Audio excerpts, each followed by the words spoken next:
Si la torsión es pequeña, va a sufrir un pequeño alabeo. Pero si la torsión es grande, va a existir esto. Si yo tengo esto aquí y esto se mueve en esta dirección o en esta dirección, tiene el desplazamiento de la columna de borde. Ahora, si esto rota, ¿el desplazamiento es mayor o no? La norma 030 da unos parámetros, ya cuando lleven el curso de antisísmica tenemos que calcular ese problema de rotación, básicamente comparando cómo se mueven los extremos. Y si la rotación es grande, lo que hace es castiga la estructura con unos factores más altos. Por eso es que cuando nosotros chequeamos ahorita en concreto armado, todavía no llevan antisísmica, yo les pido que, o les exijo que la diferencia entre la deriva de esta punta y esta no superen el 1.5. Si esto sale 3, que esto no pase 4.5. Porque si esto sale 3 y esto sale 5, cuando llegues a verificar el problema torsional va a salir grande. Y la norma te va a obligar a recalcular y a mayorar los factores de afectación. Controlando esos extremos con máximo 1.5, yo sé que cuando haga la verificación por torsión no voy a tener problemas. Esa es la explicación porque yo le controlo que las derivas salen alrededor de 1.5. Por otro lado, la norma de 030 lo cuantifica como irregularidad extrema y te dice que para zonas sísmicas, específicamente para la zona 4 y 3, donde estamos metidos nosotros, no se permiten diseñar edificaciones con irregularidades extremas. Eso significaría de que tú has modelado en concreto tu edificio, en concreto doy a calcular sus cimentaciones, sus sótanos, sus placas, su piscina, y cuando llegues a antisísmica te dice está mal estructurado. Regresa a cero. Vuelve a cambiar el pepito de las columnas y el pepito de la viga. Porque en zonas sísmicas no se puede diseñar con irregularidad extrema. Para que no te regrese a cero, es que yo te hago chequear el 1.5. Cuando llegues a antisísmica y chequees la irregularidad, seguramente la torsional te va a salir una moderada que sí es aceptable. No te va a salir una. Entonces, esto tiene que ver con la forma como yo coloco las placas.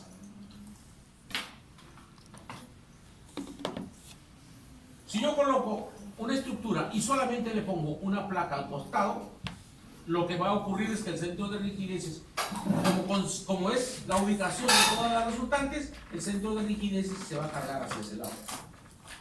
Es por eso que si yo pongo una placa a un lado, voy a tener que necesariamente poner su compensación al otro lado. Si se puede al frente, la coloco. Pero si el frente es un hueco, ya les he dicho que al costado del hueco no se coloca una placa.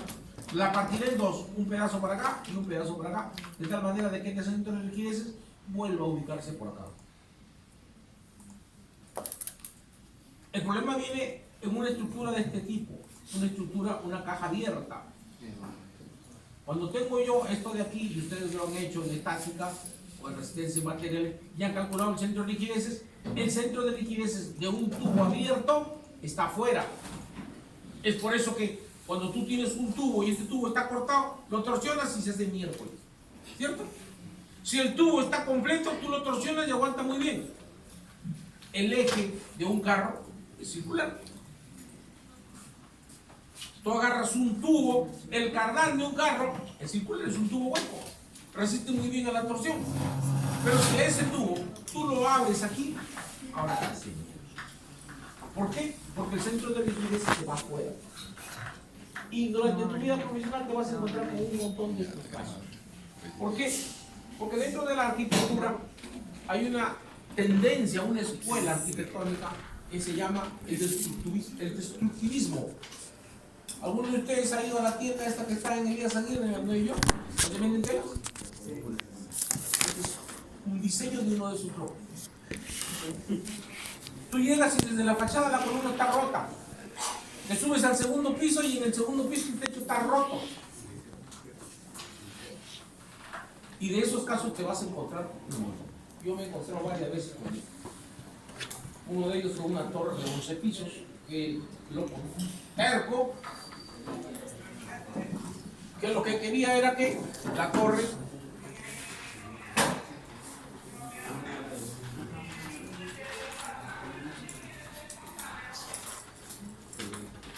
apareciera rota.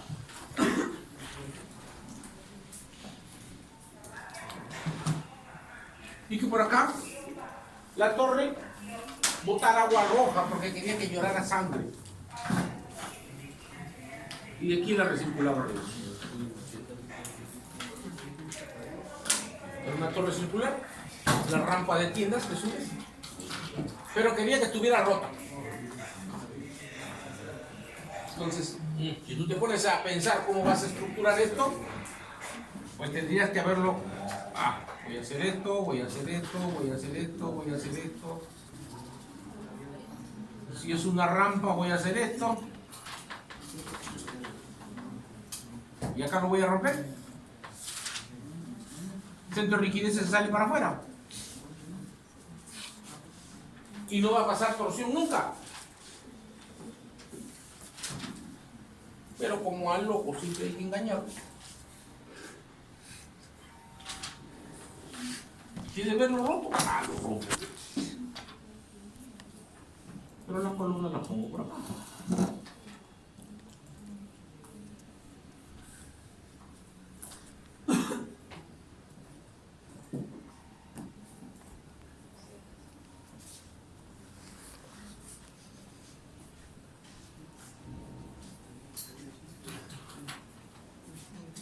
Y esto que se ha volado. Acá lo rompo. Acá que aparezca tu chorrera roja.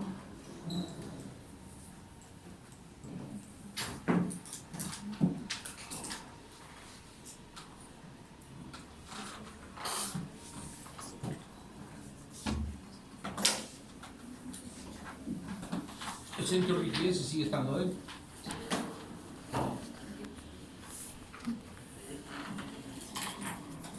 Lo que rompo es el volado.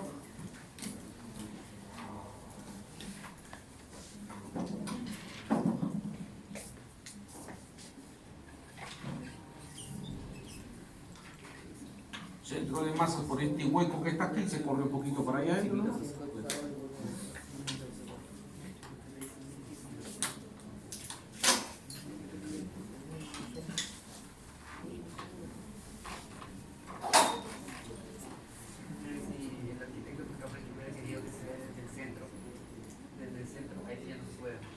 Lo lanzo por ahí.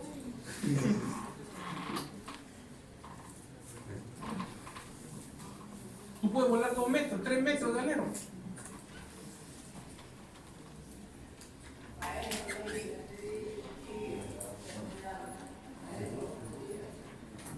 Esto, dentro de una edificación que tiene ascensor, no hay problema.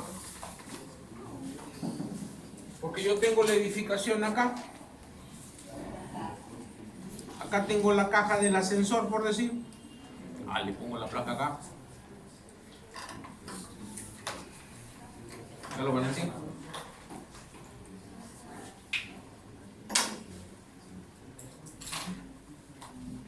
Pues no necesito irme tan allá. Se lo coloco acá. Esto está abierto. Y está.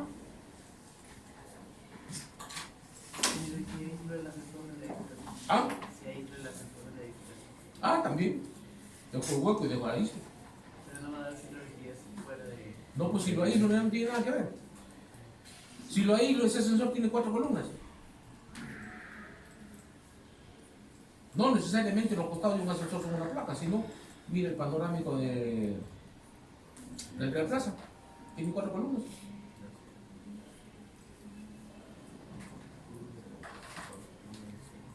Se aprovechan las paredes del ascensor para meter ahí y disimular. Porque si no quieres ver las cadenas ahí, el cable que sube y baja. Pero si das a una vista, no quieres hacer panorámico, pues monta en 4 columnas.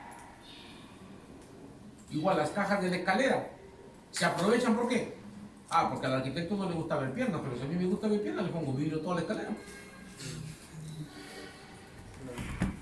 no hay la obligación de ponerle placas. Se aprovechan, ¿por qué? Por cuestiones de que hacia el costado hay que alguna oficina y entonces hay que darle cierta privacidad y entonces ahora si tengo un muro corrido lo hago placas. Podría ser lo mismo en el caso de un baño. Podría ser lo mismo, sí, aprovechar las paredes que son cerradas, pero ¿cuál es el problema del baño? Que por ahí bajan todas las montantes. Entonces tendría una pared llena de huecos. Eso ya no funciona como tal.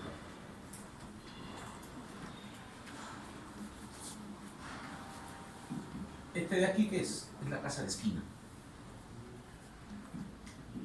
Si ustedes abren en internet fotos de cualquier sismo, desde la época que quieran, y la casa que está caída es la de la esquina. Siempre la que se cae es la casa de esquina. ¿Por qué? Porque cuando la construyes, estás en la esquina, lo primero que se te ocurre es hacer una tienda. O sacarle ventanas para los dos lados que tengo, porque atrás está cerrado. ¿Cierto?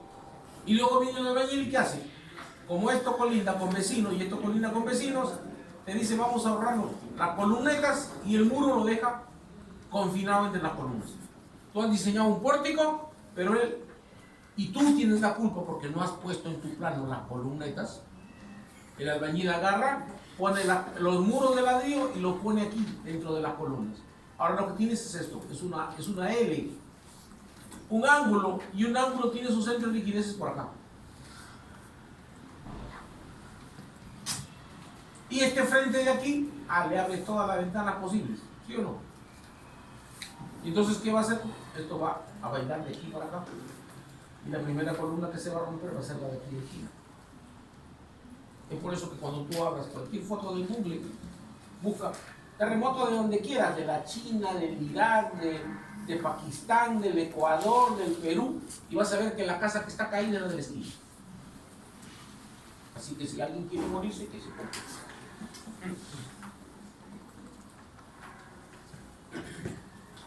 Esta vista es interesante porque tengo dos estructuras, lo que varía es la forma como están dispuestas las placas. El costo es el mismo, el encofrado de estas 4 placas, el concreto de estas 4 placas, el acero de estas 4 placas es lo mismo que está aquí. La diferencia está en que esto está mal y esto está bien. ¿Cuántas veces hemos ido a un restaurante que tiene el soporte en medio y cuando te sientas, esto se mueve para acá y para allá? ¿Por qué? Porque el brazo entre la placa y el centro es más pequeño que esto. En el caso de una mesa, esto estorba, sí, pero esto es más estable. Como les digo, el costo de esto es el mismo costo que esto. Cuando tú estructuras, ¿dónde te conviene poner las columnas con mayor pinto? En el borde. Y orientadas de tal manera de que tengas el mayor torsional. Si tú tienes una estructura de este tipo que no tiene placa, lo ideal es, si yo voy a estructurar, es colocar mis placas o mis columnas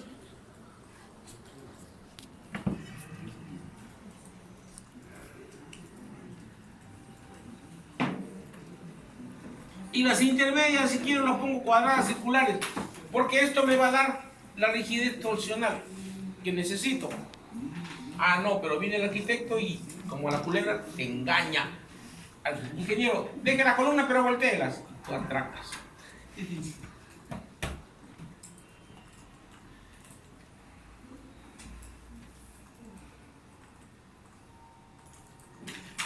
Y todavía te dices, pero yo necesito rigidez. Ah, pero póngala de acá.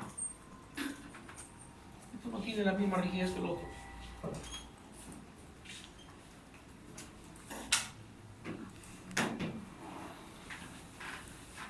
La rigidez torsional la voy a lograr yo con las columnas de borde.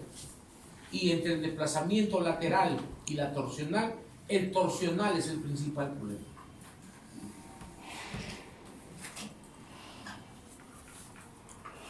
Estos son algunos criterios, cómo colocar placas y cómo no colocar placas. Esto, por ejemplo, no sirve, ya les hablé del ángulo. Esto no sirve, porque estos se cruzan aquí en medio y rigidez torsional no hay. Esto tampoco sirve. Ya les conté lo que pasó con el edificio del odontológico. El odontológico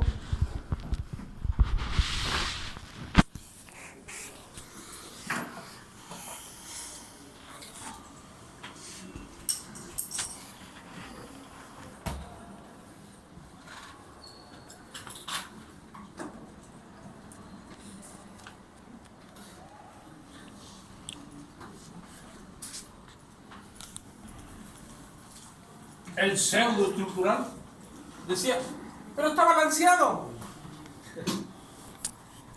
Tengo rigidez en ambos lados. Sí, pero no me dijiste o no te diste cuenta que acá hay una junta. Y si acá hay una junta, lo que yo tengo es esto. Y lo que yo tengo al otro lado. Y eso tiene torsional extremo. Por otro lado, nosotros decimos, una estructura no puede ser muy larga. No puede ser muy larga, ¿por qué? Imagínate, de aquí para acá le das 50 metros. ¿Cuánto es la excentricidad accidental? 25 por 0.05. 1.25. ¿Cuánto es eso? 1.25. 12.5. ¿Ah? 12.5.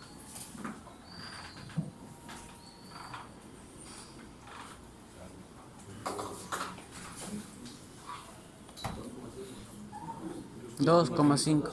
2,5. Estoy por 5.25, yo corto te dedo. 2,5. pero es un montón. Multiplica por la fuerza de inercia. Es un torso grandazo. Uno de los problemas, ¿por qué esto no debe ser muy grande? Es por la dilatación por temperatura. Y el otro motivo por el cual esto no debe ser muy grande es por el problema de la torsión accidental.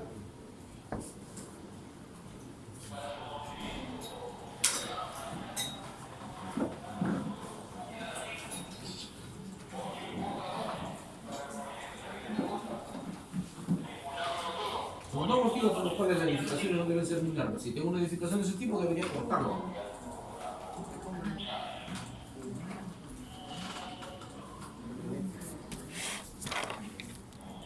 Al menos quiero que tenga los 50 metros, como puso el arquitecto especial aquí, en Juan Pablo. Juan Pablo tiene más o menos 50 por 50. Y lo primero que le dijimos es que cortarlo. No, dijo, quiero que se respeten los 50, no quiero juntas, porque si no me daño. Dejar los pelos, te hinco con mis uñas. Van a salir unas placazas. Y los muros que están de la escalera y al frente de la escalera son unas tremendas placazas para poder controlar el torsional.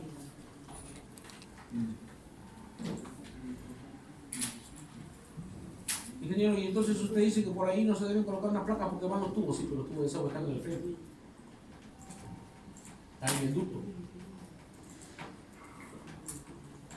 Y eso se le pidió. Tú quieres que el edificio no se corte 50 por 50, pero que se un con la instalación no. Porque la placa no la vas a cortar. Son unas tremendas placas.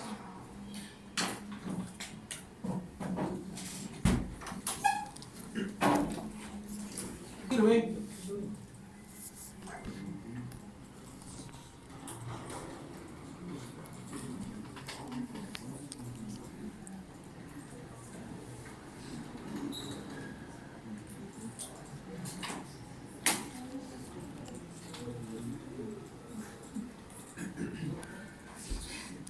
¿Cuál es el error ahí? Primero, ¿dónde estamos ahí?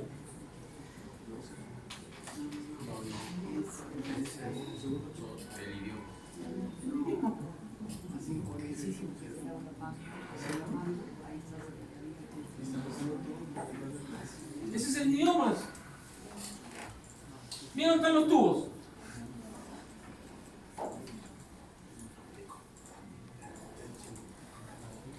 Ese es el único error. La posición de la placa. No veo. Si hablamos de que la placaza restringe el desplazamiento, está solita ahí, no está conectada, no tengo una losa maciza al costado de la placa. Si hablamos de que una placa restringe el desplazamiento y una columna no le hace ni cosquillas al desplazamiento, ¿qué va a pasar cuando esa placa, cuando ese techo se mueva? ¿Acaso no es cierto que al pobre techo le va a hacer esto? ¿Sí o no? Lo va a reventar, porque la zona de la placa no se mueve, la zona de las columnas sí se mueven. Es por eso que cuando uno hace ese tipo de cosas, lo que tiene que hacer es, al costado de la placa, colocar una zona de losas macizas, para que no ocurra esto.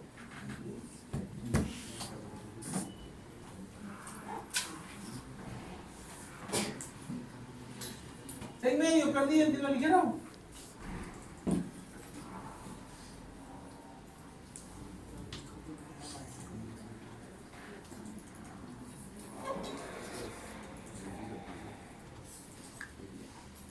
¿Qué puede haber ocurrido ahí?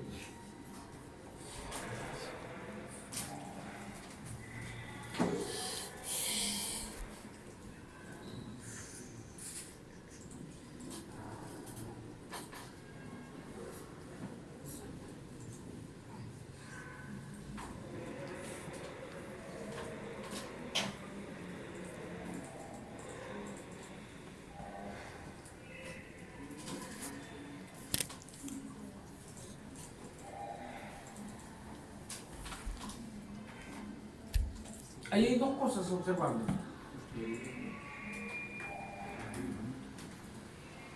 Mira, eso tiene número.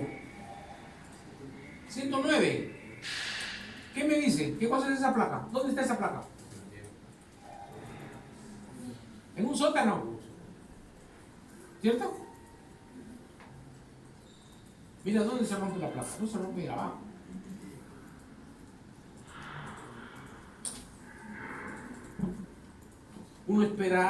Uno esperaría que la placa se hubiera roto por acá, pero está rota arriba.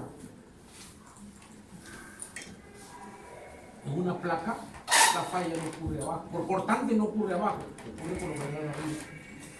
Lo cual confirma del hecho de que el cortante máximo se presenta a la distancia D de altura. ¿Te acuerdas que en viga chequeas el cortante a la distancia D? En placas también hay que chequearlo a la distancia D.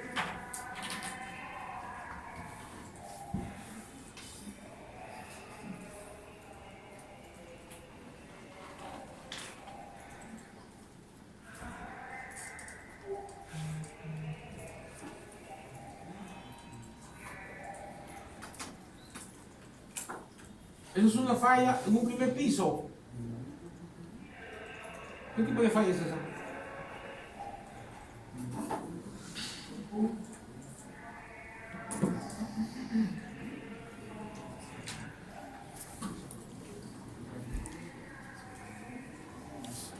Es una falla por corte.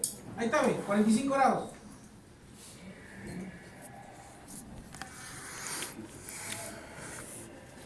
Mira la esquina. 4 fierritos de media.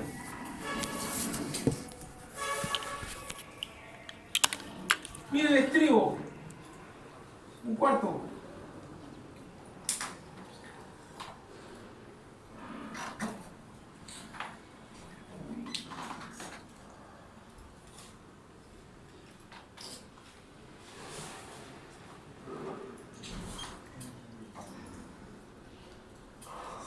Estribo de un cuarto.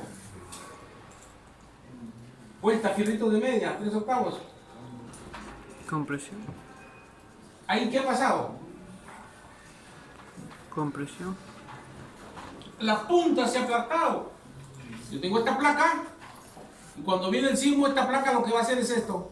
¿Qué está pasando en la punta? Compresión. Tengo una compresión altísima, ¿cierto? Y por lo tanto se está aplastando. ¿Y la otra punta qué tiene? Tracción. Y cuando el sismo regrese, eso me está diciendo de que, ¿qué cosa? Que la punta de la placa, además de resistir el corte, el flector, debe resistir tracción pura y compresión, ¿cierto? tipos más comunes de fallas, aparece esta falla, una falla por junta de construcción.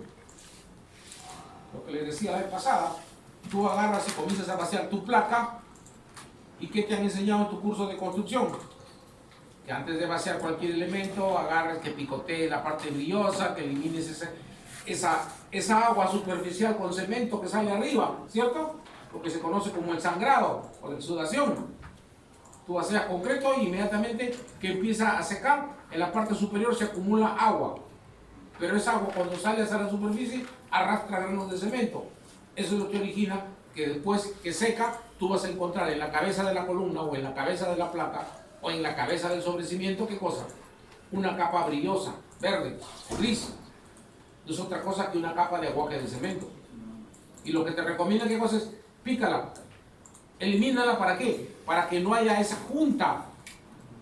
Y luego que la piques, que la pongas rugosa, que le apliques un aditivo, puente ligante o un Cicadur 32, ¿sí o no? Pero si no haces eso, existe este riesgo del deslizamiento. ¿Y en dónde?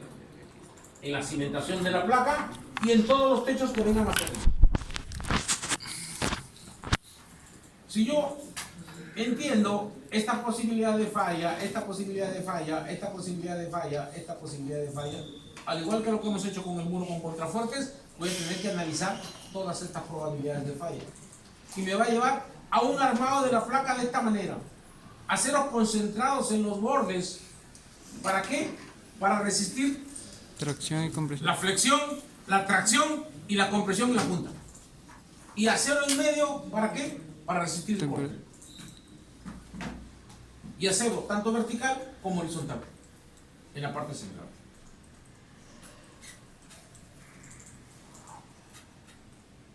Si nosotros hablamos de diseñar placas en zonas sísmicas, tenemos que armarlas necesariamente de esa manera. Cuando uno revisa información sobre el diseño de muros de corte o de placas, tipos de concreto sometidos, te vas a encontrar en algunas opciones en las cuales el acero está distribuido uniformemente. Y esa es la opción que hace por defecto el SAP y el TAPS y varios otros programas. Calculan el acero y lo reparten uniformemente en toda la cara. No presentan esta concentración de fuerzas, sino que calculan y te dice, tú le dices al programa, calcúlalo y te dice, fierro de pulgada cada 10, toda la cara de aquí y toda la cara de abajo.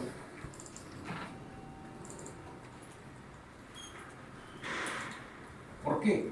Porque acuérdate que el SAP, el ETAP, la mayoría de programas han sido hechos en Estados Unidos, lo que usamos normalmente han sido hechos en Estados Unidos, y en todo Estados Unidos no hay terremotos. En la mitad hay terremotos y en la mitad no.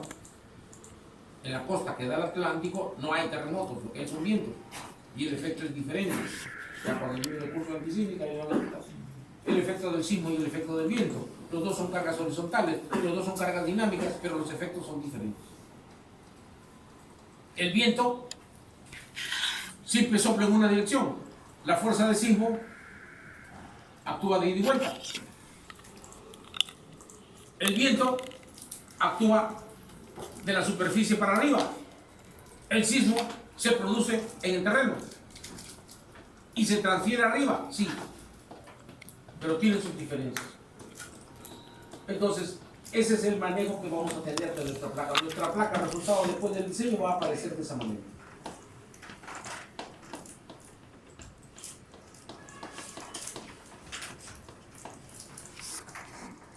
¿Qué cosas necesitamos conocer?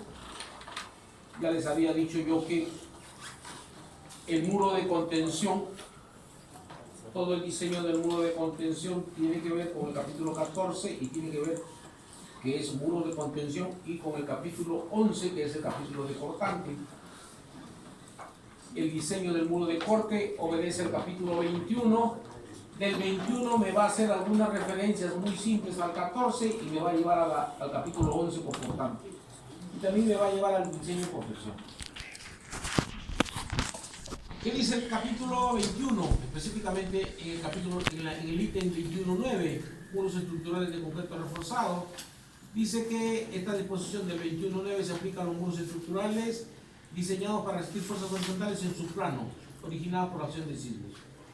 La fuerza de diseño debe ser diseñada para acción simultánea de cargas axiales, cortante, momento efector proveniente de la análisis. Aquí ya me está diciendo que mi placa debe resistir simultáneamente axial, cortante y flector. Espesores mínimos, me dice que no deberá ser menor que un 25 de la altura, ni menor que 150 milímetros, excepto en los muros de utilidad limitada, en las cuales se acepta hasta 10.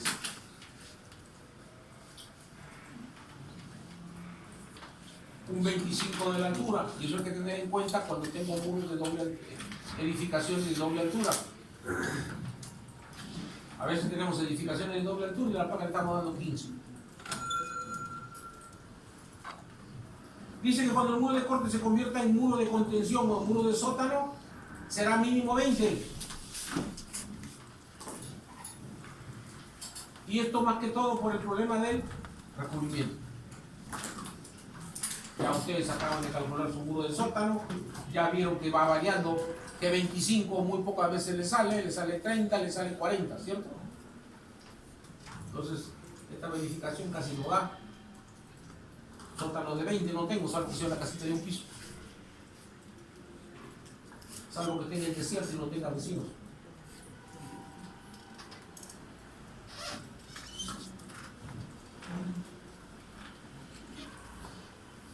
Cuando el muro reciba cargas concentradas, debe investigarse si la expresión es el adecuado para la acción de cargas axiales y los momentos perpendiculares al plano del muro.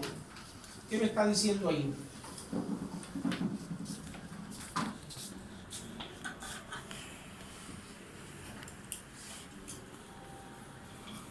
Y